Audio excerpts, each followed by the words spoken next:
Okay, is it? Let me try this. Todd and Rob in the afternoon. Hey, afternoon delight. With Todd and Rob. Oh, yeah. Oh, yeah. And here we are, Rob. Welcome back to the New Media Show. Happy Wednesday to you. Happy Hump Day. Yeah, absolutely. And I'm running on about literally maybe an hour and 15 minutes sleep. Oh, no. Wow. Okay. Yeah, it That always was. makes for a rough day, doesn't it? Yeah. Well, what will happen is as soon as we hit the finish on the recording, I'm going back to bed. Yeah, right. No, it was a late one for meetings. I normally try to on show days to finish about 3 o'clock in the morning, and then I sleep to 7. Well, I couldn't go to bed until like 5:30, so it's all good. But only a couple more weeks, and then May 14th, back in the Yeah, then you're studio, back. back in the Right. studio in Michigan. But it's been an interesting week. Are you familiar with the podcast event that happens in Madrid in No, I haven't heard October? about this. What's going on? Yeah, so I got an invite to come and participate um, in podcast in this event in Madrid in October, and so I'm gonna. It's it's been my first time being in Madrid. I don't think I've ever. Well, I've been in Spain, but I have not been in. Um, but it's called Podcast Days, and it happens. I've only flown through there once or twice. Yeah, I've only, been to the airport. That's closest I've gotten to seeing Madrid. Yeah, so Yeah. October 2nd and 3rd. So yeah, I was extending an invite to go out. So I'm pretty jazzed. I'm going to plan on doing that. So it's going to be do the podcast awards. Next day, jump on an airplane. Oh, And no. so yeah, it'll be a busy time. But yeah, I think I've heard of it before, and so yeah, it's nice to have been asked to come out, and almost missed the email. It was one of those that was like buried deep in the stack, and so yeah, so thank goodness I found it. But So is it the first time it's been held in Madrid? no, I guess this is an annual event. So they apparently this has been going on for a while, and I think I remember hearing James or someone talk about it in the past. Um, getting to Europe from Detroit, there's nothing ever direct. It's multiple flight, or at least two flights, and just like going to London, which is sneaking up on us here very very quickly as well.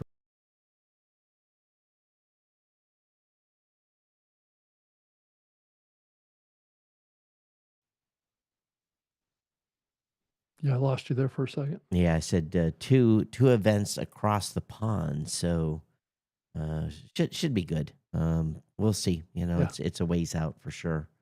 Don't know what I'm going Yeah. to be speaking about yet, but for sure. Okay. So anything else big happening other than I saw in the news that we officially did pass the $2 billion ad revenue mark in podcasting? Did you see that? 2.4 billion was reported by IAB, Yeah, PwC. I Yeah. saw that, and I see all kinds of excitement, and I'm like, really? Yeah. Well, just to be clear about it, that was a number that was reported for 2024. So it's a little bit of a lagging number. So we don't really know what it's going to be for 2025, if it's going to So they think continue they up. really think it was Right. that much? Well, that's what the IEB and PwC report came out and saying. It was part of a bigger kind of advertising kind of a report that was put out. The total advertising revenue for the internet was at 256.6 billion. Hmm. So podcasting was a very small part of the overall internet ad.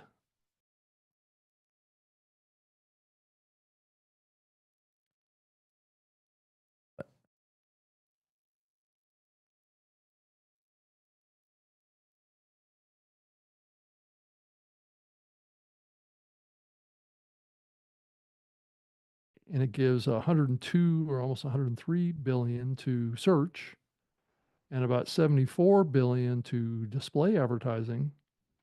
And then podcast pulls in at 2.43 billion, Hmm. and social media gets 88.8 billion, and retail media gets 53.7 billion. So podcasting is at the bottom. Well, So I I don't know guess what that means as we look to the future, if this digital video and podcast number will kind of work together a little bit more, but I don't know how that changes things though. considering how few shows it's actually being advertised in Right. as compared to other media, I'm not necessarily surprised per se. Yeah, it said overall advertising revenues had reasonably strong growth in 2024, increased 14.9%. That's overall. That's all online Considering how the advertising. economy is, Yeah, I'm I mean, it's still amazing pretty actually if you think about shocked. it. Yeah. Yeah, I mean, unless those dollars are coming in from traditional, you know, TV and radio, that could explain what the growth is. Yeah. When So I I don't s- know what those numbers are. If we saw the radio and television advertising numbers drop, that's not part of this. yeah, I when I see this kind of stuff, I'm often uh I don't know. I guess I'm ambiguous to it at this point. Um, Yeah. I do admit that the programmatic side, at least on our side, we're seeing growth. Hmm. So, but was it mean? So it was a total percentage, 14, 15%. Yeah. Overall growth was 14.9% for all online advertising, So all online. Well, you would but the podcasting side was probably like maybe um, close to that. well, Uh, so if you I, think about the world, and I'm sure that TV was included in that number. I'm going to mm, well, it Well, says not in the digital 2.4 video. bill or digital video. Right, was the 62.1 Right, billion right. was the okay, it had a year-over-year growth of 19%, That I'm not surprised at. um, and it said that the podcast side of it had a 26% growth, but the fastest growing one in here was social media at 36.7%. Probably a big part of that was TikTok. Yeah, so a lot of these, if you think about podcasting, if we think about the perspective that maybe podcasting is broadening in its media scope, to include video now, I'm just curious how that impacts its overall numbers and how it's being tracked here. Yeah, that's true Because too. I'm assuming that the podcast reference today is just referencing audio. I wouldn't be surprised if they sneak the YouTube numbers in there too. I to get a little more bang for the buck. With Yeah. and I've heard recently from couple of different sources where people are saying that TikTok now is losing a little bit of luster because of just it's just all ads. And I haven't Yeah. been in TikTok only once or twice in the past month, and I garnered in there a couple of days ago, and oh my god, everyone's selling everything. Now here's the weird thing: is because I'm in Asia now, the Chinese are having fire sales on here, so now. Um, if I go shopping there's a service here called Lazada, and Lazada basically is kind of the equivalent of Amazon. Hmm. A lot of free delivery. 2 or 3 days, it's in it's in your hands, and I mean, massive, massive discounts because I was just I had bought a number of things here for the studio, a desk and, some speakers and, a variety of things, this trip. And all that stuff is at 60, 70, 80, 90% off Wow. pricing because there's no tariff to bring the stuff into the Philippines. It's just standard business right now. Right. And it's just these massive sales. But on TikTok, it's just like every other is some influencer that's selling something. And they're Right. promoting something, promoting something, promoting something. And it's gotten to the point where the TikTok shop has taken away from the experience that I had in just recent months of being able to enjoy reels on TikTok. So they went so hard on the money part. I'm just going to assume that maybe why this trend, and again, it doesn't nothing to do with it. Probably has something to do with these numbers because I would assume that's included in these totals with social media. The Because I'm sure those folks are being paid to advertise and promote, or maybe they're working on an affiliate Well, basis. it depends on what you define an advertisement too, and how that's tracked. Advertising is advertising, not product placement promotion.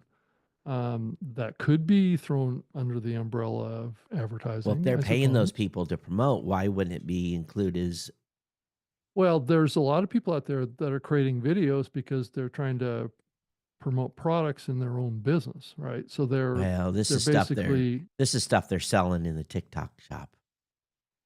no, that's okay.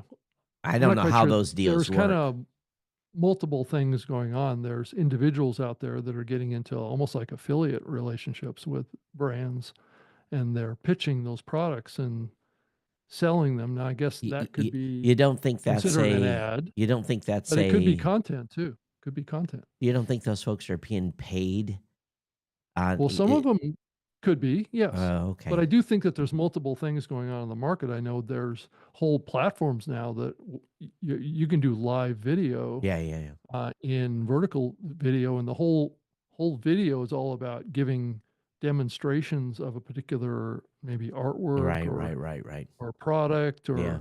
or could be cosmetics, it could be all Be sorts of curious stuff. to know if And any of those right, numbers were rounded into that. right. But are those considered ads, or are those considered kind of like product I placement kind of stuff? And is consider that them. considered ads? I can consider them an ad. Well, I would, but does this research consider that Yeah, to that's be? a good question. Or are they Yeah. just looking at traditional spend? You Right. know the On a pre-recorded, the Hello video or Fresh ad spot. and Right. the shrink services and whatever Right. else may be being promoted. Right. So I think that the spectrum of advertising is expanding now. The question is it are we recognizing it as advertising, or is it being seen as something different from traditional ads? So, Yeah, and who's tracking that? yeah. So, yeah. It'd So be nice to see it's breakout by platform, yeah, and I should have probably captured the whole report here. but it's I still only got I know we're a just looking top at level we're view. looking at the Yeah. podcast piece, so it is an interesting number. They've been trying to get over 2 billion for what 10 years. Yeah. Right. And to And say they would got over 10 billion, 2 billion is to me, and in the end, I think about that number, and it sure isn't flowing down. It isn't flowing down into the mainstream, in we're the smaller still, shows. it's Right. still restricted to 5% or maybe 8% of, Of the market. Right. yeah, Is getting all these deals. that's right. Right. And at the Right. same time, there is, this, and actually, when my team made a mistake on it the other day, they posted something about on social media, and I don't review every social media post that goes out, but I saw one on X that they had posted where there's still great opportunities, and they used the 4.5 million shows. And I went back on our social media channel and said, "Hey, hey, hey, hey, hey!" I said, "Let's never use that 4.5 million show number again in any social media posts because." There's actively about 400,000 shows that are updating their episodes every 30 days. So, you putting a number of 4.5 million and there's room for your show to grow actually could be discouraging to people because it shows this crazy number. And I said Yeah. it's actually a much smaller number to see significant impact. So, I kind of got them on board. And what it was one of the gals said, "Well, I always just look at the podcast index numbers." And I'm like, "Well, scroll down a little bit and look at that active number and use that." I said, "Yeah, sure. There's over the life of podcasting 20 years, there's been 4.5 million shows, but currently the activity is different. But I think and I don't know from a business standpoint." Um, we're watching the numbers, and I will say that the shows that are being created right now are very deliberate. The people that are signing up for hosting with us and creating new podcasts have a very deliberate. There's not a lot of experimenters. There's people coming in knowing exactly what they want and moving forth. Where in the past I seen a lot more folks doing experimental shows. You could tell that they were just getting started. They didn't quite understand maybe what they were doing. So this is a little bit of a trend I've seen over the past couple of months. So would you say that that's following this? I think this thread that we've been talking about for maybe a good year on this topic is it's kind of a professionalization of the medium per se, or people that are getting Uh, involved in starting a podcast are more serious about it. It's not I think so much a so. hobby anymore. Yeah, I think so. It's just more serious. Yeah. Right. But again, there are hobbyist shows, but Yeah, well, there's probably fewer of them, isn't there? Or well, but the shows that are coming in, it's like I go in and look at the change log. I can see the name they picked, Mhm. and I go and say, okay, did they edit that? Did they change the description? Did they come in and have their bones together? I guess I don't Mhm. know whatever word to say. Well, Y- their Yeah, strategy they have or their their plan strategy or whatever. together. Right. Did Yeah. they come in and make some up? And everyone so far that it's not everyone, but again, a high percentage of folks are highly, highly focused. We're still seeing a huge number of folks that are um, have their own brands already, have their own websites. About 70-30 is that Mhm. number. About 70% already have their own brand, and 30% do not. Mhm. So that kind of gives you the split. And the reason we can see that pretty easily is we know that the number that come in that have their own website already, and those that decide just to use the publisher platform and Mhm. use it with the tools and the site that we give them. So, and then we look additionally to see, okay, do they have a like a Wix website or Squarespace somewhere that doesn't have as good a podcasting support, and are they doing that? And there's a percentage of those folks too. Um, so, but I still think things are flatter than they should be. Um, so it'd be curious at some point, maybe someone would do an overall industry growth study to see how many shows have come in the space in the past 12 months and stayed in as new entrances and have made it past, let's say episode 10. That would be an interesting study to pull down. I probably got the data. I just have to run it and get it because we even though our directory doesn't have the public listings on it anymore, we still have all the data in the database. We're still pulling all that in the back end. Hmm. Yeah, I would hope that we would see an uptick in people just launching a podcast because they have a hobby or an interest, or wanting to just start a show and see where it goes, right? But I do think that there's a lot of people that are, they've been laid off from work, from their jobs. They're maybe starting to start a side business, or they're trying to, make ends meet Yeah. any way they can. So they're out there coming up with a company concept, and maybe they're trying to leverage podcasting to help make that successful. So I think that's the other big thing that's happening right now. And did you see, Todd, that Stephen Bartlett, the CEO and the host of the Diary of a CEO Yeah. podcast and online show, it, very, very successful, huge scale um, program. I guess he turned down $200 million podcast deals because they would have tripled the number of ads in his show. Was it 100 or 200? Two $100 podcast offers. So from Two $100 million deals. right, two different companies pitched that Wow. to him. Because he just And was, he said, the increased ad load is not worth the impact. That's a number to walk away from. Think about that. yeah, it is a number, That's a right? number. Well, if you if you think about, maybe he can do that on his own without, compromising.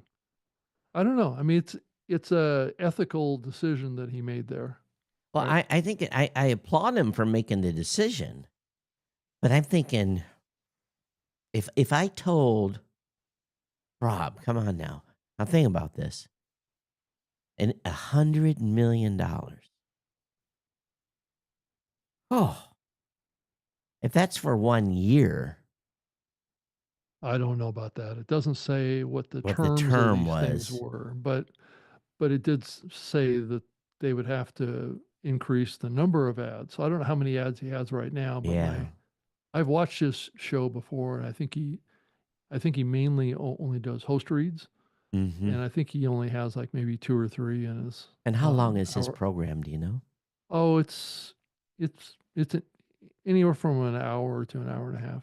Because typically I would say in an hour show, two host reads is a really good sweet spot.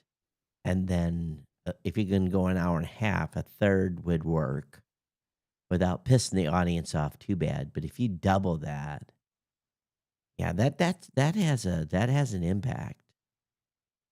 And just from my personal experience of knowing 1, 2, 3, and then the roll off. Yeah. Well, Well, yeah.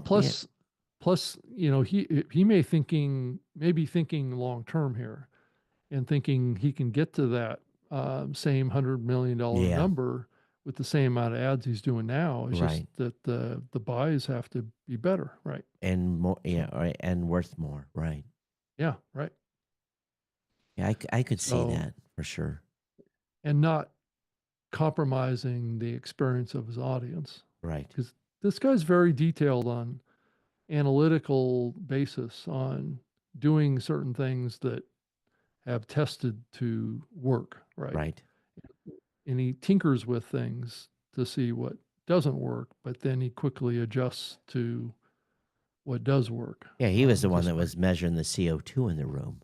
in the room, right? So you can see how detail oriented this guy is, right? So, So he probably I wonder how long the analysis on that took, yeah, you know? yeah.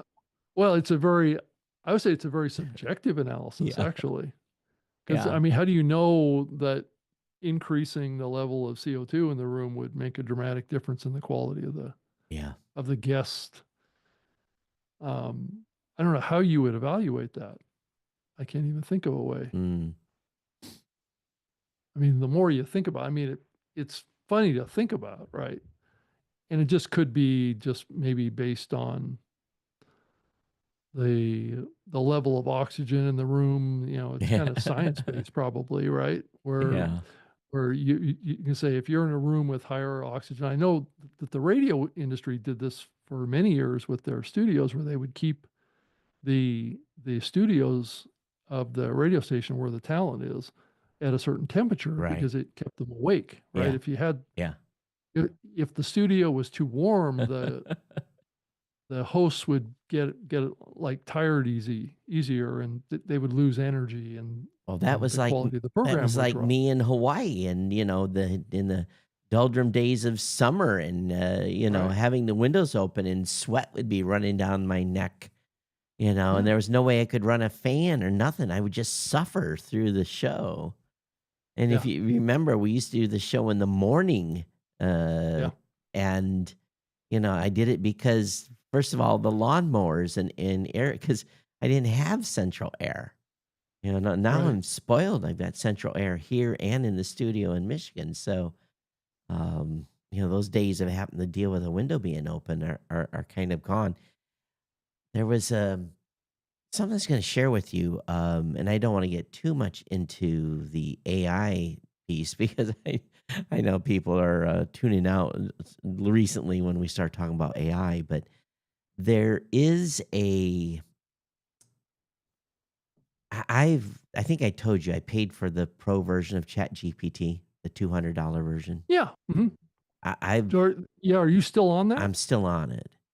Okay. And there was an interesting thing that I won't go into much detail, but we were doing a study. Well, basically, I've got an executive assistant now, and she's great at doing research. And I had her do a research on our hosting plans and looking at certain factors because we're thinking about adding a new feature to the hosting plan.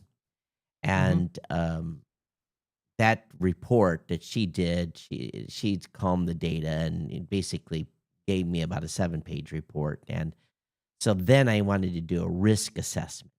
Okay, Mhm. if I implement this, what is the risk what is the risk of causing revenue to go up or down based upon the change in this plan? And I had all these factors, and um, I ran a risk assessment on the '03 model that I'm paying $200 a month for. Mhm. And Barry, my CFO, he's on the $20 plan. He ran it on the other reasoning model. And we did it separately. I guess we were both thinking alike. And it was kind of funny because I posted in the Slack channel, Barry, look at this. And like 60 seconds later, he came back and said, Todd, look at this. So the prompts were very, very similar, but the data between the '03 model and the $20 model, Barry's like, "Damn, I think maybe I should upgrade to the $200 model too." Mm. We The data that we got, I'll be very, very frank. I'm not a data analysis. I become a better one over the years. Looking at P&L statements and everything else that goes along with subscriber churn and anything else that goes along with data. Yeah. And if I was a data analysis had that as a JOB right now, I would be scared to death Yeah. because I used my EA who does not have a background in data analysis. She has more of a legal background, a structured legal background, and she worked with the dev team to get this data set for me, put it in a very nice report, did a very good job, showed me the Mhm. medians and all this, this information, just really good stuff. And she may have used ChatGPT to help with her report data too. I don't know. I didn't ask her, but again, I looked through the data and her data lined up with the raw spreadsheet numbers. And this data analysis tool, this is about the fourth or fifth time that I have been blown away. I talked about before doing audits on the podcast awards. I had done that again this year. I and these I'm gonna say that it saved me. Looking at the stuff that she gave me, I had this kind of like feeling in the wind where the risk was. Mm-hmm. But I just didn't. I When couldn't you say really. risk in this context, what does that mean? Risk would have been having by offering this. Would it cannibalize my other plans? In other words, if I offer this new feature, but the folks that are paying $20 a month say, "Oh, that looks like a better opportunity," and cost me money because they were going to switch the type of plan they were on. So Oh, and okay. looking at potential new revenue, lost revenue, Got it. reoccurring revenue, that kind of stuff. And I had a little bit of a thumb, and it confirmed everything that I kind of had a gut on. But then it said, here are 5 things you could try, and here's kind of the price point you should be looking at. And I'm just like, wow. So I look at Barry's report. His was not as detailed, but it kind of came almost the same conclusion. So my main point here was the difference in the model was the depth of the reasoning. And Yeah. I was pretty impressed. So I've been thinking about that. And this just happened. What is today? It happened on Monday night or Monday. And we were looking at the data yesterday. And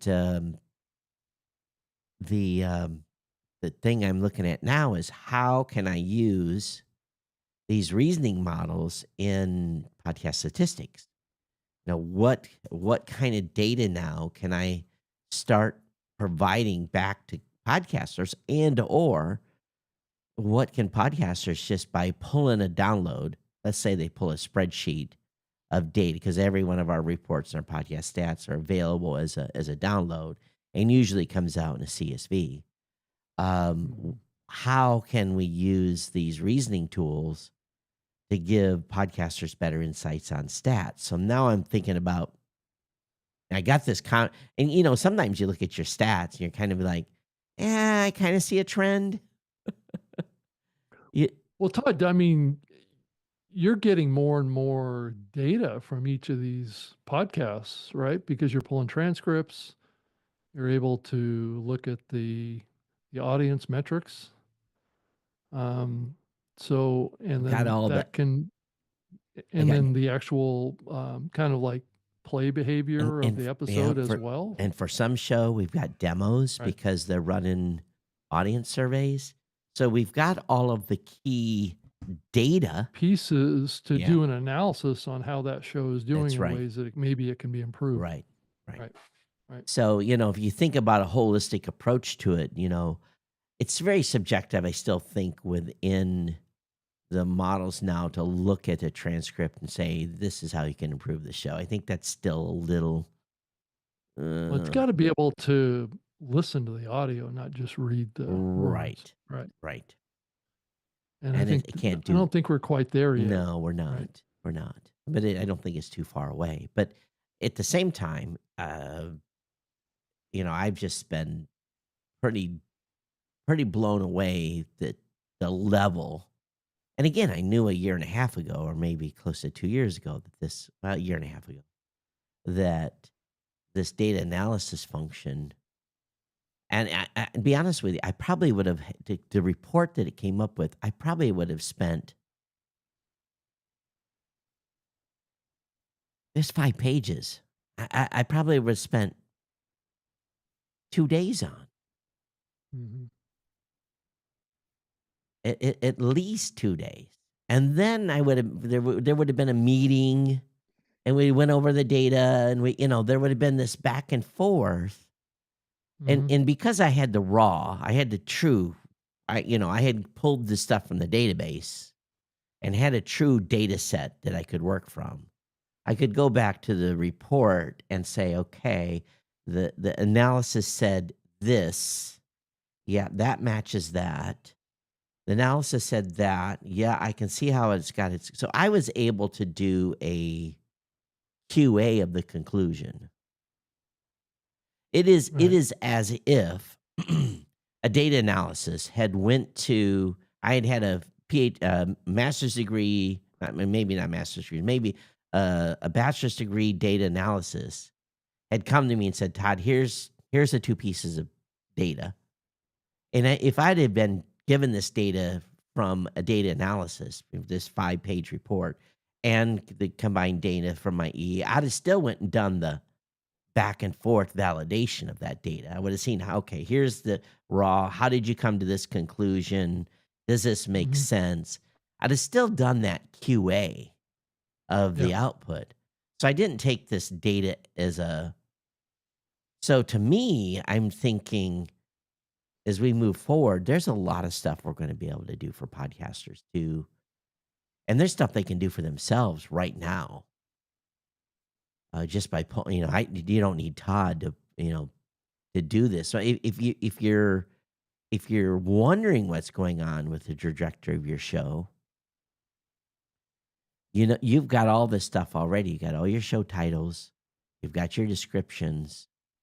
You can use this data that you already have as a podcaster to do some fine-grained analysis and using the stats that's being provided to you by your hosting provider to really kind of get an idea. Yeah, and I'm starting to think, as you're talking about this, I'm starting to think about, how we plug in more of the pieces of this puzzle, right? I mean, Yeah. a lot of podcasters, even throwing into the mix some video here, how can we leverage this learnings in the data to help maybe create on on a more automated basis derivative content that's more targeted towards certain types of content or certain types of segments of the shows that are more successful that then can be put out as shorts, or it just feels like that there's ways that kind of the marketing and promotions of a podcast can be a little more automated, where the content is still created by humans, but the promotion and marketing of it becomes a little bit more automated. Yeah. um, and I think that's where AI can be a big help here. You just think about the opportunity if a show's making a video and audio at the same time. Right now podcasters are using like Opus Clips and Yep.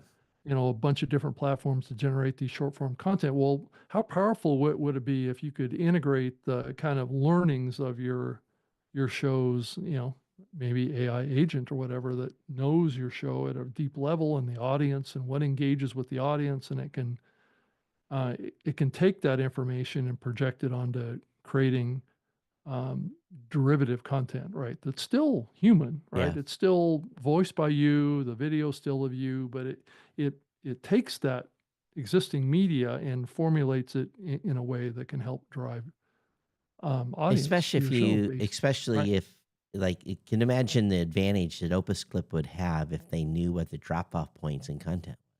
Yeah, right, Yeah. exactly. They And could and say, creating oh, those clips based on that, because right. what is the basis of what it decides as what's important or not right now? I'm not sure that there's a clear indication for it right now. We've been working hard on our YouTube channel at Blueberry, and we're watching, the trajectory growth, and we're being very aggressive. And Mhm. um, I'm surprised at some of the clips that Opus Clips actually, because we're using Opus Clips as well. Mhm. I'm surprised at some of the stuff that it pulls out, and I'm thinking, yeah, that was that, and actually, it's pretty good. Yeah, yeah. It isn't bad. Um, No, right. but again, but at what point, you can only refine. I think you can refine so much. I think the challenge still remains time. The time factor is still the thing that is holding back. Unless you are going to allocate X amount of time to create shorts, reels, this type of stuff. If you don't have anybody doing that and you're doing it yourself, there's almost could be this overwhelming exasperation of and Yeah, headliners it's trying to do a descript is trying to do automated. Everyone is really working to tighten up this process that you can use to promote your show. yeah. Um, but still, yeah, I saw an Still ad. takes work. I Still saw takes I work. s- I mean, yeah. I Go saw go ahead, Todd. I saw an ad it wasn't an ad, but it was someone in Descripted made a comment on someone's, editing challenges or whatever, and it was kind of a pun. It says, it takes me 6 hours to create clips. I said, well, use the script, it only take 30, and still tell the client it only took 6 hours. So I don't agree. I think the tools themselves, you can spend a couple hours easily Yeah, in these tools refining stuff. And do people have that amount of time? yeah. Well, in the export process too. So you have I use the script all the time. I upload my show to it. Takes time to process it, generate the transcript. Takes time to run any kind of editing or Yeah. removal process, optimization process, sound optimization, eye tracking adjustments. And then once you get all that done, then you have to go through the export process. And that can take, half an hour, just exporting it out of the software. And is it that much So, better? well, that's what I've learned too, is that you really have to be. I don't think the AI is quite good enough to get it Yeah. the way I want it. Um, and I think that's the challenge, is that the AI needs to understand what I want, Yeah. not not a blanket solution that applies to everyone, But I right? think what could end up happening is we see this is what I learned when I first started doing video. Mhm. And maybe this can apply.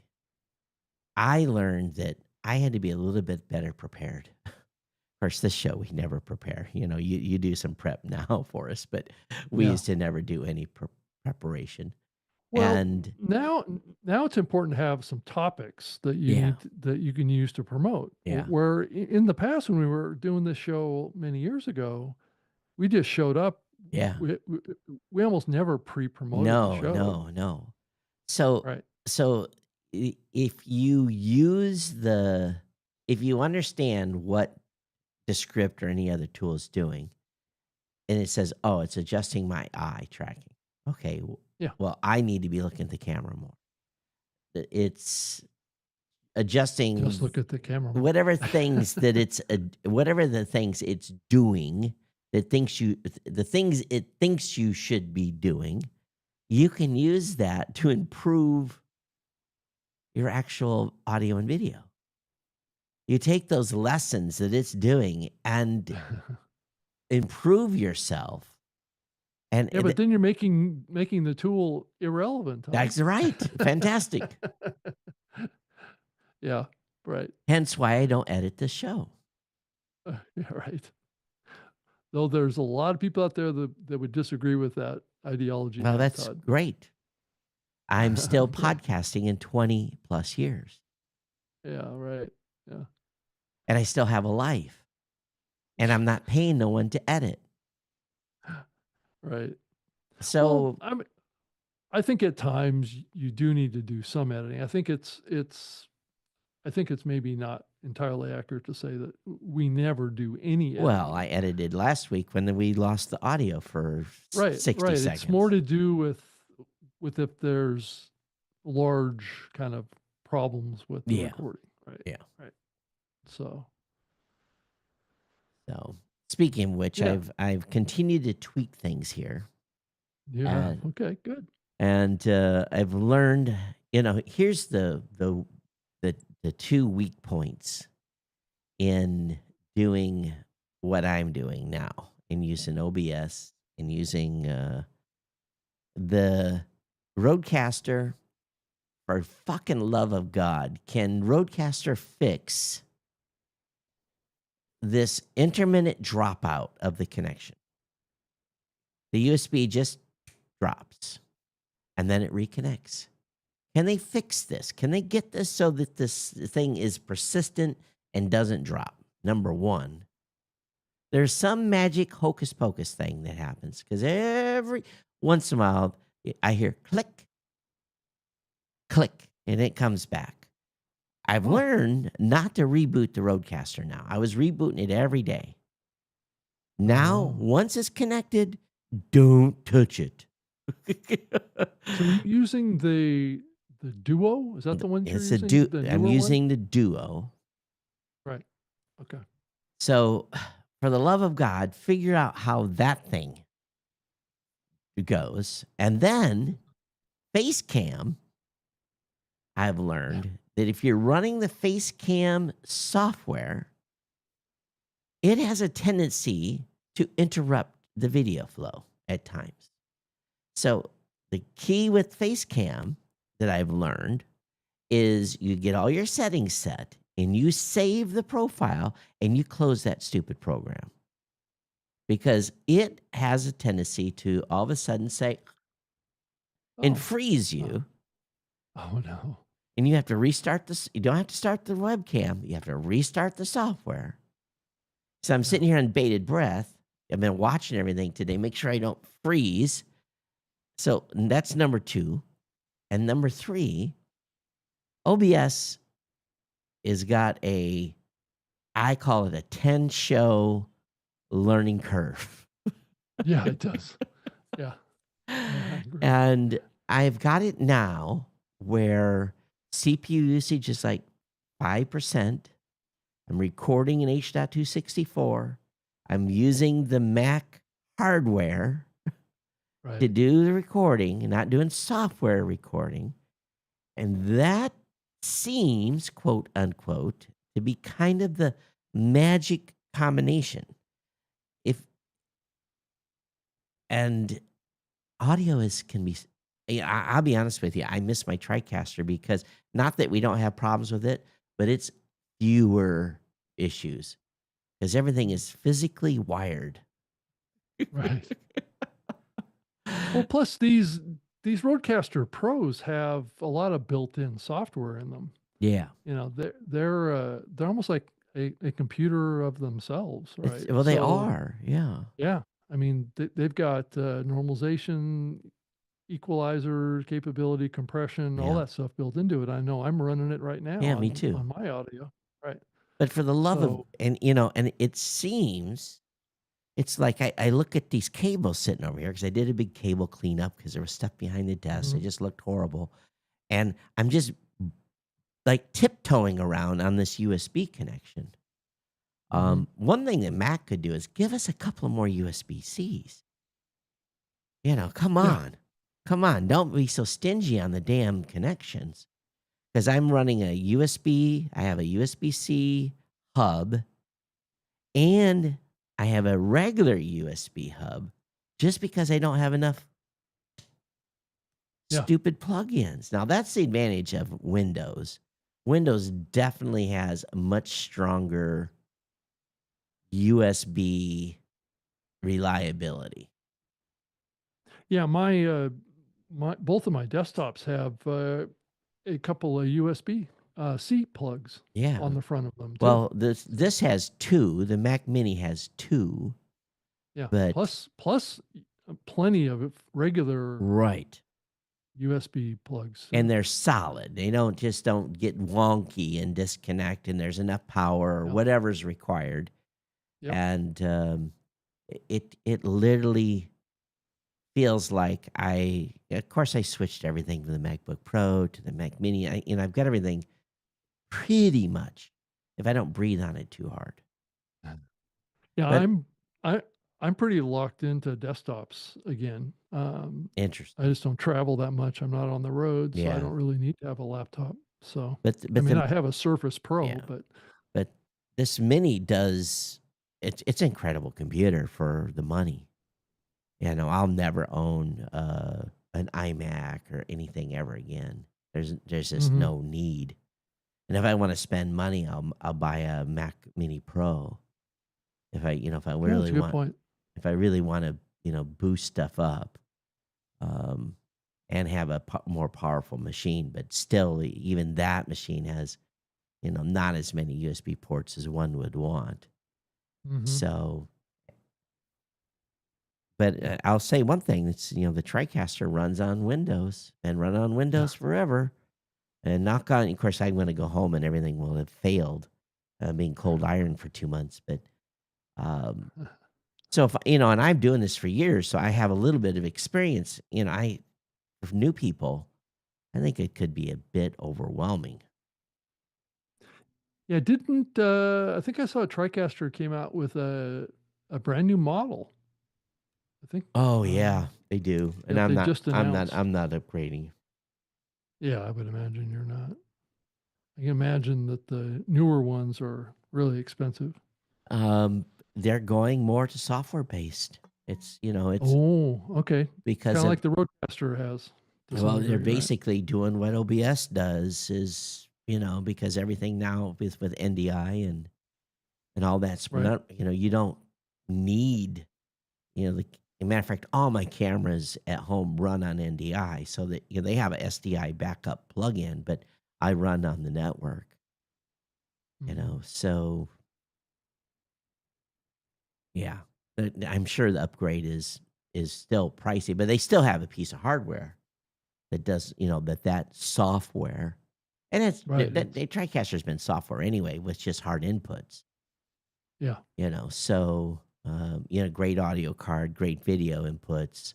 That's all been built in. But if they got rid of all that stuff, and now the only thing you need is the audio in and the NDI inputs.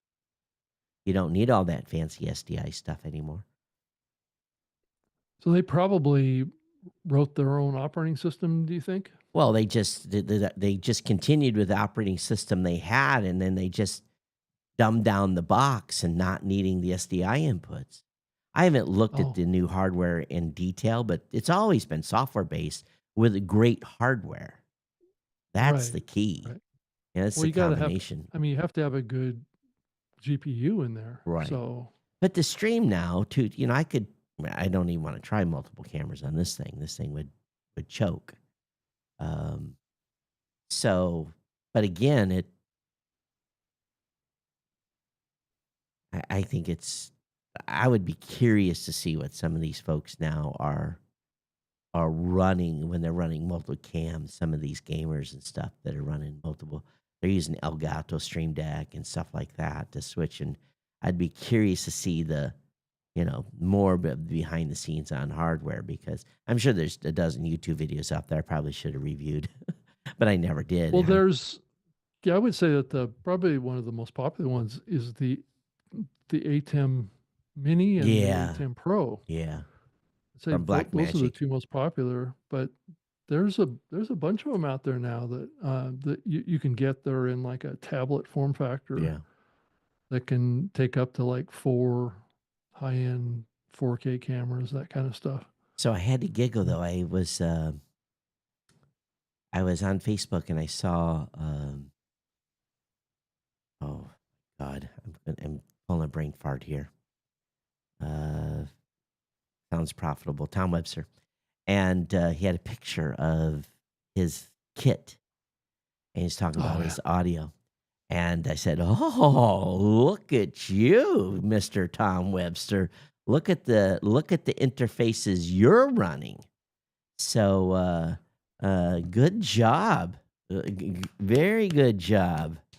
He's What was he run running? I didn't see it. some What Newell equipment that is, not your average podcaster gear. He's got a very nice setup. So mhm. I had a little what would we call it? A little gear envy when I saw a couple of his pieces of gear that he's got part of his kit. So yeah, Tom, nice setup there, and I've heard Tom's podcast before, and he does have that. He definitely has that NPR. You know, we haven't seen what Yeah. kind of microphone he has yet, But given the two pieces of equipment that he has, I know he has to have it attached to a very nice microphone too. Yeah. So, Tom, if you're out there, I'd love to know what microphone you're You should be able to using. tell from the picture, right? You should be able to There's tell. no picture of the microphone. Oh, Just there as isn't. and Tom is very much an audiophile. He's probably one of those guys in his living room that has the liquid cooled stereo. I can just see it. Maybe I'm wrong, but he's kind of got that hipster thing going on. So I could just see it in his living room, a centerpiece with nice, multi-$1,000 acoustic speakers and. Well, he seems like an RE20 guy on the mic side. uh, his sound doesn't sound like RE20. It doesn't. I mean, So it's such a famous radio mic. yeah, I wouldn't be surprised if he doesn't have a Newman mic. Oh, a Newman. Okay. Yeah, and it to me his sound sounds condenser Condenser versus level. Oh, yeah, wow. that's Okay. I'm guessing. So Tom, you're gonna have to come in here and maybe he's just using the ATR 2100, but not with the gear, not with the kit that he had on his desk. Definitely definitely something. It was because I was like, whoa. I said, Well, if you're going condenser, in, that's pretty aspirational. yeah, That's how I started. I run That's how I condenser. started with. Yeah, I that's how ran I started. condenser till I changed to this a couple of years ago. So Yeah, I I love had my it too with my radio show. That's what I did. I used them in my bedroom in my house for like 6 years. my blue mic was $1,300 condenser mic. Yeah, I yeah. Well, love that thing. I had was it the Audio Technica? I think they're like the 6500 Yeah. model, and I think back then, this was back in 2000. I Those things were like $700 a piece. Now I will disclose, Blue Mike did send me that mouse. They sent me that microphone in the early days, and Oh, that one that you used for a long time for that had the little years, ball at the yeah, top? Yeah. yeah, Mhm. Mhm. yeah. I didn't pay $1,300 for a mic. I was fortunate enough to get one, but And I think that was a condenser, wasn't it? oh, yeah, it was condenser. Yeah, did you have any kind of sound issues with that? No, because I had a $1,200 amplifier behind it. Oh, okay. Yeah, I Yeah, still 'cause I have that think you great amp. really, really have to run Oh, you have good, to run like a really good good. sound compression Yeah. and good Well, you have to run a good good amplifier on those, what well, and noise filtering Yeah. too, if you can. I Yeah. mean, a lot of the early I mean, like when I started my early radio show, I didn't have any kind of, you know, really any kind of equalizers or any kind of audio normalization that And the was right built and the right kind of infrastructure. boom mic too. So the Yeah. Heil boom mic was the only one that I could run with that condenser and not get to when I would This tap is it. this is the same boom mic that I got back in 2000 right here. That's impressive. You replaced the springs on it? Nope. Wow. Yeah, I'm a big fan of the Heil boom. I really, really am. Of course, now I'm running something called Thrawn Max. It keeps wanting to depart the table though, so it's not a perfect solution here because of the grip it has. But Yeah. I I we can really nerd out, but I did get pretty nerded out on Tom's setup. I saw it and I was familiar with Newell, but I had never. So I looked up the model he had and seen what that and they that he's got it. He has a piece of kit that has some amplifiers to die for, Mm. And in all things considering, as much as I'm annoyed right now about the Roadcaster and the USB connection disconnecting and it basically flipping me the bird and doing a reset. Um, the simple fact that I can record on board that device Oh, makes it's awesome. makes it pretty irreplaceable. It is. in that It's regard. the same with mine. It's the same with mine. I just got this big button that blinks at the top of my Yeah, roadcaster. I can push it any time and record. yeah, yeah. But this boom is an OC White is the Yeah, brand. I've got a couple of OC Whites in the graveyard. Yeah. One of my 3 boom mics that I've had, the piece that broke was this piece right Oh, here that's interesting. on one of it. Actually, it just popped right out of the slot that it's in here. So it's in my I'd closet run here. such heavy microphones, I had to replace springs, and then finally when I got the Heil boom mic, Mm-hmm. I never had any droop ever. And if I was to recommend someone looking for a boom mic, the OC Whites are nice, but I, again, if you've had good luck with it, I guess you're fine. And that's probably about a $90 boom mic, I would think, from OC White.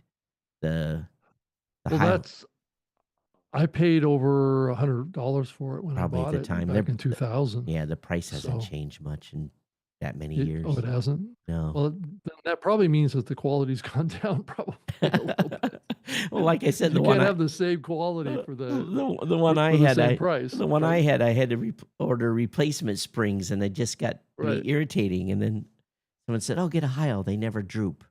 I'm like, "Okay, let's see how that goes."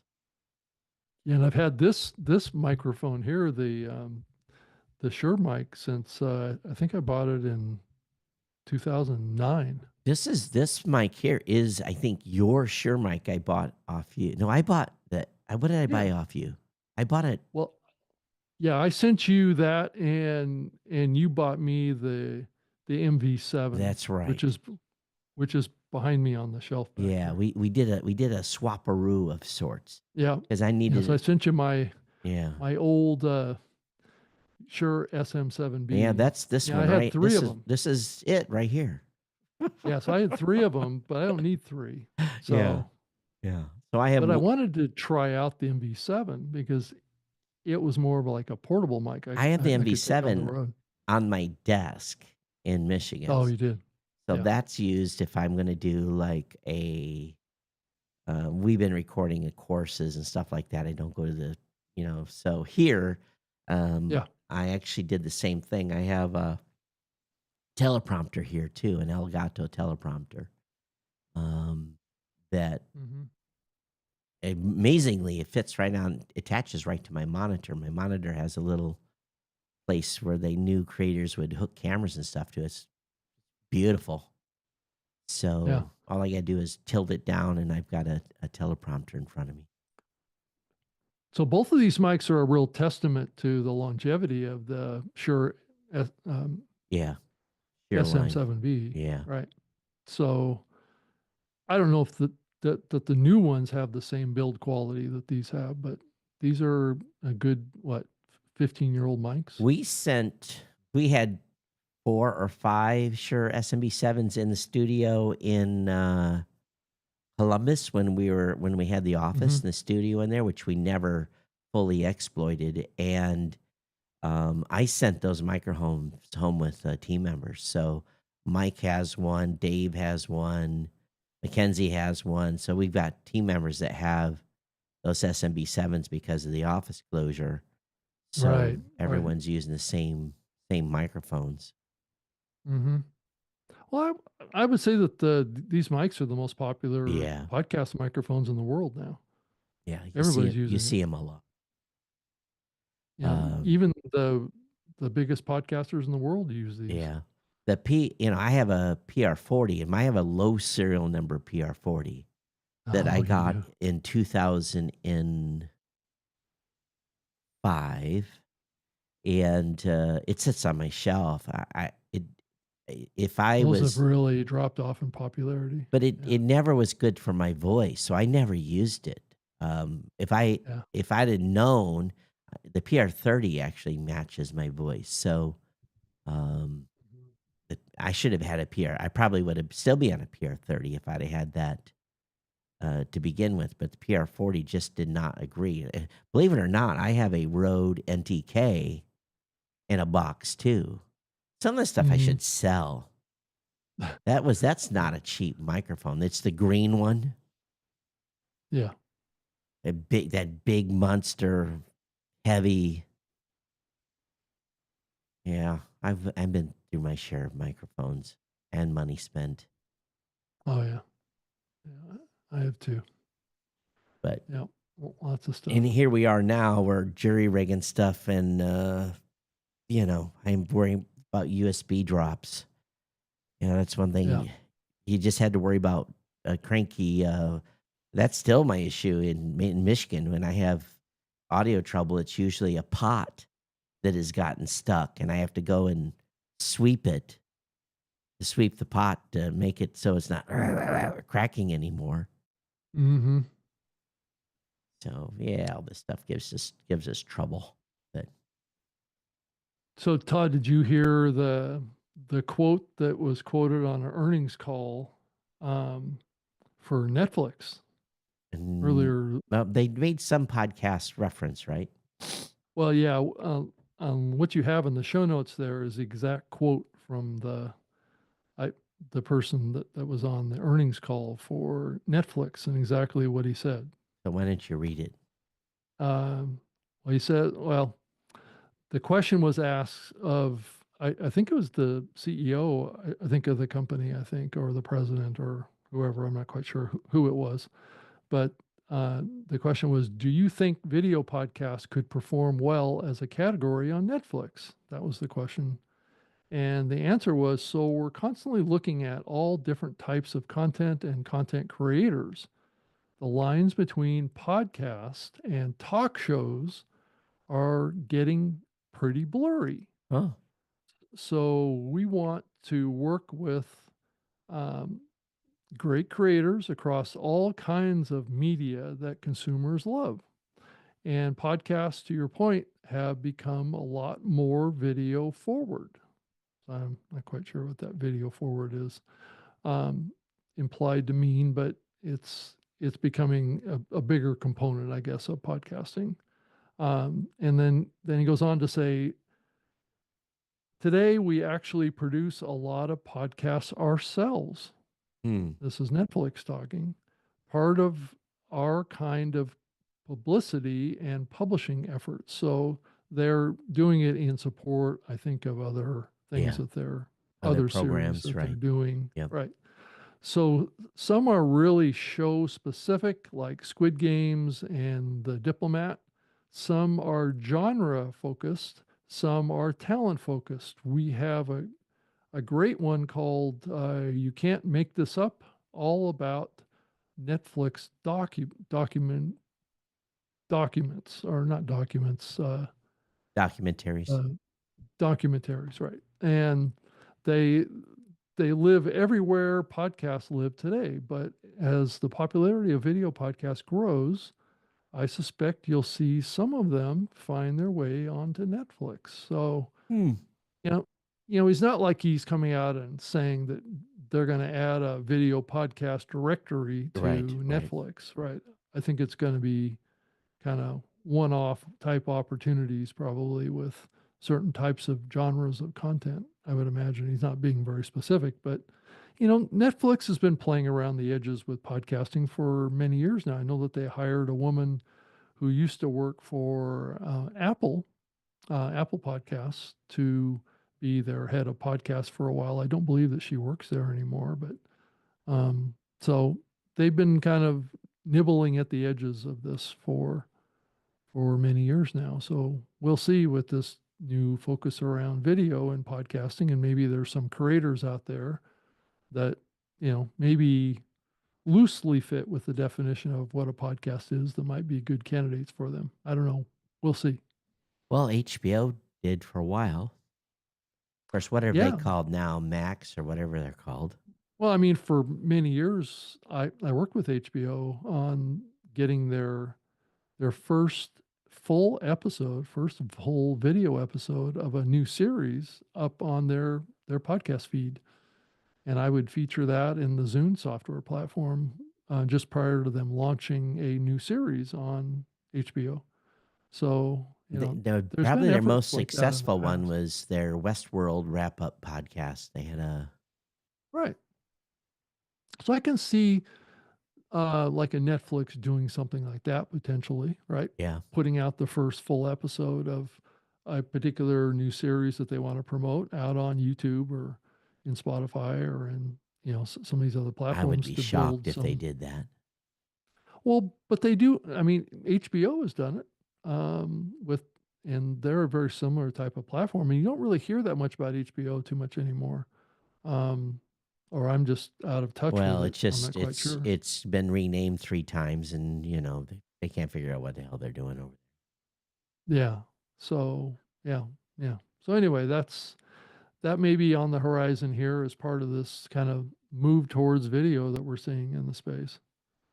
there. Well, So again, but at the same time, I have had a couple of customer calls of people that are attempting, and there's a lot of frustration because if you're very nitpicky on your audio, and now you want to do video, yeah, I won't even repeat the words that were spoken to me. I'm a pretty, I did 25 years in the Navy, so I have a pretty strong, use of a very, vocabulary on very, that very regard, right? unique vocabulary. And this Right. customer was very explicit with me on the challenges and the cost Well, I'm of adding video. why don't you explain that? Because I mean, so is he concerned about the audio quality or No, what's he just talking about? the video quality. The Oh, the audio video. I thought, oh, no. okay, I Yeah. thought that you were talking about the audio quality. No, Okay. no, it's purely in the video quality and the time and it's basically the cost. He's like, Hmm. this guy's a professional and he's doing the math and he says, this thing is costing me in time a couple $1,000 a month if I value my time. And he says, I've went out to try to find editors and they're, I end up paying them a couple $1,000 a month for doing shorts and clips and video editing. And, he's very Yeah. meticulous. So, he's very frustrated with the being pushed to do video.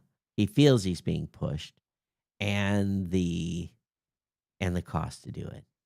So Well, the question gets back to is, who's doing the pushing? Is it his audience or is it the just because perception. he's hearing things in the industry? Exactly. Yeah, he's hearing So, things and he thinks he has to do it. And I told him, I said, listen, I said, you don't have to do video. And matter of fact, he's more of an audio guy. And I'm like, just stick to the audio. Having great success with the audio program. And part of the challenge is what's got him wrapped around the head is he's done all the interviews and he's recorded the video. So he's got all this back catalog of stuff that he mhm, says, well, we could use it for promos and help promote the book. And, it's true. So, yeah, yeah, I believe me, I get it. yeah, I do. yeah. Well, and yeah, well, I think it's pretty variable Yeah. It's by on ba- individual, but well, and what the content is, right? What's the content? What's the best presentation of the content? Some genres of podcasts, I don't think make sense yeah. to do video, and I think that's perfectly fine. But Yeah. I think that you have to find what that mix is because certain Well, shows would benefit from being in I video, think right? also it's we have to realize that you and I are ingrained in this very, very deep. Yeah, we And, are. Yeah, we don't have children at home no more. yeah, Um, yeah. Personal lives are pretty squared away on time. At least mine is. I have a 10-hour day. I work for my job. Typically, what I put in about 10 hours. Um, so I have time to do the show, and Mhm. everyone's situation is different. And Yeah. if you've got kids, you've got life, you've got soccer, you've got gymnastics, you've got whatever else is going on, baseball, basketball, you know, uh, the my kids were in orchestra, which took up a massive amount of time. So, Mhm. I think what it boils down to is, again, life is busy. So you add this extra audio takes enough of a chunk. You add this extra video component, and then does it become insurmountable and does it cause people to quit? Yeah. So, I I, think there's even another layer to this too that I've seen here recently too, is people feel pressured also to do more in-person interview podcasts versus I doing think the that's impossible for most people. like what we do here is Yeah. virtually. I mean, you're Yeah. halfway around the world. uh, Um, and but increasingly I see very popular shows um, do everything in Yeah. person. They have a budget to do it. or Well, or a the budget to clout. do it or a facility to do it, Yeah. and the market clout to get Yeah. The market guests to clout. come to them. Yeah. And I would be So, curious to know if they pay for travel on any of those groups. Rogan, I'm sure, does not. Rogan's big enough. If Rogan called me today, say I would like to have on the show in 3 days, I would, I would bend sand to be there in 3 days to be on well, from Rogan. what I gather just from the contacts that I've, like I worked a little bit with Dr. Drew Yeah. with the Hall of Fame, and he came out from Los Angeles, and I believe that others do this as well because I hear them talk about it, is that they go on like podcast guesting tours, right? Oh, Well, they'll fly out and go to one city, and then they'll they'll hop hit over to 5 another shows. city, right? And then they'll come back. It's almost like a book tour of sorts, Oh, right? And they'll try and book these on a trip, yeah. right? So I have To economy of scale to get 2, 3 right, knocked out. right. You fly to New York, you do a couple of podcasts Yeah. in New York, and then you fly down to Miami, do a couple down there, and you fly to Austin or Yeah. do a couple there, and then you fly home. Yeah. So I think that that's kind of how this works to some degree. And then But if again, you these are folks that have big production facilities. right, right, Yeah. or a in-person studio. Um, but at You just times I can't. see these guys go to their guests too, right, and do those conversations like in their office or Yeah, I in think their that's out of the reach of 99.5% of yeah. creators. And you have to have a massive, and it's, you don't see many podcasters doing that. People have YouTube channels doing that. Well, and you have to So, have a certain amount of technical production capability and too to be able to do that on the road. right.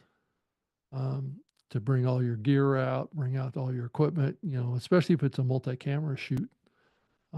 That gets back to like we were talking at the beginning of the show, where these, you can get these like almost like laptop switchers now Yeah. that can plug in like four different But cameras. You again, just Rob, put them out there. Right. I think while that is good and well, I think again, I'm going to say 99.8% of creators will never be able to do that from a financial standpoint or have the clout to do it. Yeah. TBD and Well, a few folks like that, Rogan and Laura I think it's a Ingraham. lot more than that. I see it. Oh, I see it quite often. 400,000 podcasters. There's 4 or 5 shows that have that type of clout. Well, you have to think about the people on the YouTube side too Well, that's what I'm that talking are about, even that on the are YouTube side. yeah. I mean, if you're only talking about audio podcasters, yeah, you're probably right. But if you're talking about YouTubers that are I'm talking about producing video shows podcasts. like that and then taking the audio out of and putting out as a podcast, that's a different But group of again, you've got people. these are big celebrities, big names. These are not average Joes. The Leo Vaughns, the Laura Ingraham, the Well, Tuckers. certainly those are the most well known, but Right. I come across shows every day that are done by just normal people Well, that are then able to get they must people have together. millions of viewers to be able No, to do that. well, I don't know if that's the case. I mean, if you happen to live in New York or you happen to Oh, live in LA or you well, happen to live in one of these big cities yeah, that then your you opportunity is can easier. right, right. It's easier to grab people locally. Again, So 99.7, you know, if you just happen to be lucky enough to be in the star align. You know. yeah. Like Yeah. So I you, think we need to start thinking about creators in a much broader sense than just, well, audio creators. there's different classes of creators, Yeah. you know. Well, there's ones that There's are doing people a that different have those mix. people that have Right. multi-million dollar studios. Do we really, come Well, on. those are, I mean, Todd, I think you're talking about like the top 100 people there, but I'm talking about maybe 5 or 6 thousand people that have a multi-camera type setup. It only takes 2 cameras to have a Yeah. multi-camera, so it's not a big, huge production. I mean, if you just go out and buy like a Rodecaster Pro Video device, you can do this on a fairly reasonable budget. Yeah. Again, I think location, location, location. If you where I'm Yeah. living, never gonna have it. I barely have Well, bandwidth. yeah. Yeah. Well, you're not a good example of this. So, right. Well, it's at the same time, you're thinking in this whole of these superstars. I'm thinking about an average podcaster No, still I'm not recording in their thinking closet. about no, I'm not thinking about superstars. I see small companies that have like a chiropractor show or a medical doctor that's doing a conversation with a you know another doctor or something Again, I like that think that they location, location, location. It's well it is if you have access to an office or you have access to a place where you can have a couple of chairs, you can set up a couple of microphones and spend a couple $1,000 on a multi-camera setup. You can pull it off. It doesn't yeah. have to be a multi-million But dollar again, I production. think you have to be in a very large metroplex to be able to Yeah, have the swath of bodies to be able to put in chairs. yeah, it's something that you have to earn over time, right? I mean, if you start a show doing it that way, you're going to probably struggle for a while. So sometimes it's going to be virtual and sometimes it's going to be in person, probably would be my guess. And Probably the people that can pull this off are people in LA and New York, but anywhere else, I'm doubtful.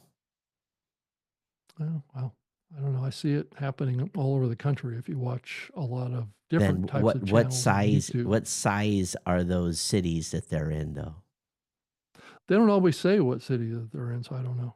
So they're, you know, it's not, they don't always come out and say, though, I'm doing this in Dallas or I'm doing this Yeah. and they just don't say Well, that. again, I So, think they have to be pretty big shows to be able to afford to go and do an on scene at some location. I know what that costs. it's a lot less expensive to do it now than it was in Well, the that's past. true. I It's a traveled with lot less one extra expensive. suitcase, I and mean, I can get an ATEM for what, $300, and then I can get a couple of webcams for $100 each, and get a couple of booms and a yeah, couple of microphones. yeah. Right. Again, you're still. I think you underestimate the amount of gear, but again, it can be done. No, It's I'm not cheaper. underestimating at all because I've totally investigated it. So Yeah. because I had some ambition that I might want to Oh, get into that. well, good. Love to see when you start figuring out the cost. Then let me know what you think. That No, I already know the cost. That's not the problem. The, the cost of the equipment and the cost of the production isn't really the big problem. The big problem is where do you do it? right, right, Right. right. And Yeah, and where do your guests come from? Right. exactly. Yeah, therein Right. lies. So Yeah, that's those the are bigger the problem. Right. real challenge. Of course. The actual equipment side and the Yeah, production that's side is the nothing. easiest part. It's the Yeah, easiest part. yeah. Right. But to get something decent, lights, cameras, Yeah. It's yeah, pretty two, three not that bad. thousand, maybe $4,000. I mean, you can spend a lot, but there's more inexpensive solutions now than ever before. So, but anyway, I mean, Yeah, it's a quality factor too. Do you want to record in 4K? Do you want to record in 1080? Those are big vectors in your costs oh, too. of You know, course. increasingly we're seeing video content being published to YouTube that's in 4K. So If you have the definitely. bandwidth to watch it. Well, no, I'm talking about what's being Oh, published I over know, there. but I Right, can't watch in right. 4K, where I live. It's dumbed down to 1080. I don't have the Yeah, bandwidth. yeah, but do you play to the lowest common denominator, or you play to the highest common denominator? Well, I Is still the think that question, 4K right? is in my opinion is overkill for streaming content. Well, your phone, I would say that the latest iPhones are 4K. But if you have the bandwidth to play it, that's the problem. Most people, I don't know about you, but I'm getting like 100 megs down and 100 megs up now. well, So, lucky you. You live in an area where you well, have that connectivity.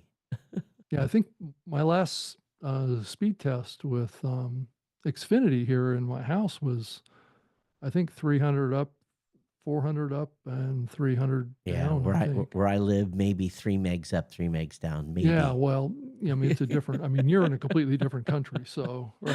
Well, Yeah. I live in rural America, where a large swath of people Oh, yeah, live. yeah. Okay. You're talking about Michigan, not the Philippines. Oh, the Okay. Philippines, my internet here, everyone has a cell phone, so Right. there is no, and everything is fiber too. So if that is there are more fiber connections here than there are in America. Yeah, I will just say that the the most successful video shows out there are a minimum 4K now. Yeah. Well, good luck So, to them. well, they are having good luck, Todd. Well, They're getting a lot of people watching their the content. thing is, Rob, Yeah. you are so focused at the top. No, I'm not. Yes, you I'm not are. focused at the top, Todd. No, I'm not. I'm looking at what people are doing. Most people are actually, I believe, recording now with fairly low cost SLR and mirrorless cameras. Yeah, about $1,000 So a piece. yeah, yeah. Sony wireless, and maybe with a lens, maybe $2,000. I think you can get them a lot less now. So If most of those folks shooting Sony cameras the lens alone is $800-900. yeah, I've got the camera that I'm using right now is a Sony 4K Is camera, and I think I paid 800 for it. But it doesn't have a changeable lens, No, I don't need it. It's got a built-in fixed zoom lens. lens Yeah, in it. Right. most of them are shooting with changeable lenses. Yeah. Most of the YouTubers are. Yeah. And it depends on if you need that or not. I mean, a lot of them come with just the standard 28 millimeter lens. So if you need to zoom in on it, it's not going to get you much of zoom. Right. Yeah, again, you have switched from you are now full video, Rob. That is for sure. Well, I wouldn't say I'm full video. I Yes, just you think are. It's very evident. I'm following the trends in the market. Well, again, That's I what I'm think doing. I think mean, the all the research average. is pointing to that. Yeah, but again, I'm dealing with the average podcaster, and it's a whole different story. Yeah, well, I don't want to be a person that discourages people No, from we don't discourage people. trying new approaches to this medium, especially when all the research is coming back saying that more and more people are wanting to have an option of audio and video now. Yeah, I So, think that it causes great pressure. well, and I started working a lot with video back when I worked for Microsoft in the early days of this medium too. So Like I said, it that's causes great pressure on creators. It's I'm just not like this guy I talked to. not arguing that point. It's up to each person to decide whether or not they want to venture down this path. So, So there we are again. yep. Yeah, We did make it 90 minutes. we did.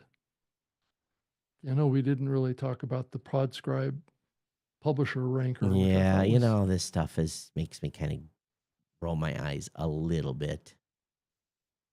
it does kind of show a little bit of the what's going on with the larger networks, and it looks like from the Podscribe download and views per month ranker. Um, I I'm think just the most, surprised these numbers are so low.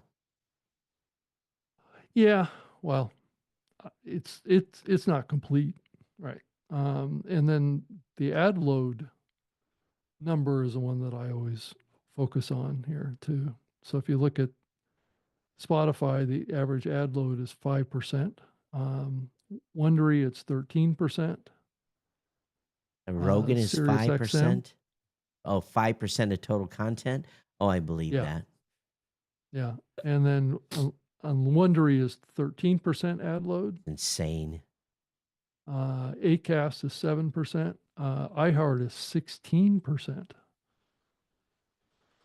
So I think we've talked about this on the show before, Yeah. in a past one of these. Just It shove looks like, more ads into those shows. Just keep oh doing it. yeah, yeah, and it looks like Lipson ads is about 8%, and National Public Radio is 9%. But if So that's only the shows that are being monetized, that's a pretty sad state of affairs. now, well, that's ad load. Well, That's the I'm looking at percentage these of, audio numbers, and right. that's a minor part of the total podcast ecosystem. 70 The other, million, 100, yeah, in total reach. well, I mean, you have to add up all those, right, Well, I know, to but come up there's with the there's total number. cross people listen to more than one show. So it's not Yeah. like it's a cumulative number, but I look at what we measure a month across our shows, and it's more than Spotify's numbers for total audio. 70.4 million people came in. Well, I won't say that we have more than 70 million. We measure over 300 million plays a month, so that doesn't equal into 300 million people. So Yeah, and it does also rank here the percentage of ads that are host reads versus um, advertisements that are direct response. mm, So I don't know why they break out that quite that way, but it seems to each of the networks. I think the highest percentage of all the major networks that are listed on this page, the highest percentage, what is Audio Boom at 68% are host reads. well, they say specifically a direct response. Well, that's the other column. Yeah. Still a huge DR number, which means that the majority of advertising is not coming in from people that are not DR, which everyone says that all this stuff that we're doing is going to fix the DR issue. Direct response has always been the strongest side of Yeah, podcasting. everything we're doing for attribution, all this stuff will cause more non-direct response advertisers. Wah, wah, wah. If the number's getting better, but when you're still 66, 89, 83, 80%, 76%, 78, 80, 94% of the ads are direct response, Ford is not buying advertising. Neither is Geico. Well, that's yeah. I don't know if it makes a difference, but that's the percentage of advertisers that are direct response. So on those Yeah, platforms. but again, percent of advertisers, that means that only the minor amount, 20%, is, non-host or non-direct response. In other words, performance-based. So, Yeah, right. Yeah, it's not really a entirely a CPM model. yeah. So yeah. All right, everybody. I'm Todd at blueberry.com, at Geek News on X. And of course, you can reach me on Mastodon at Geek News at geeknews.chat. Yeah, I'm on X as well at Rob Greenlee, on YouTube at Rob Greenlee as well, and LinkedIn, Instagram, all the social platforms. Um, I haven't moved to any of the new social platforms. I'm happy where I'm at. Yeah. So, and I'm also at robgreenlee.com if you wanted to go check out my own website. So, thanks. So Todd and Rob and I have been podcasting for over 20 years, and we cover the latest in podcasting insights. And so we grant full permission for all AI tools to analyze and use the content of this podcast. You may index and utilize newmediashow.com as well as associated materials and training models. Feel free to quote this show and reference any of the 600 plus episodes of New Media Show. So Rob, thanks. We'll see Yeah, thank you. We'll see you next week. Okay. All right, everybody. Take care. Bye, everybody. Bye. Yep.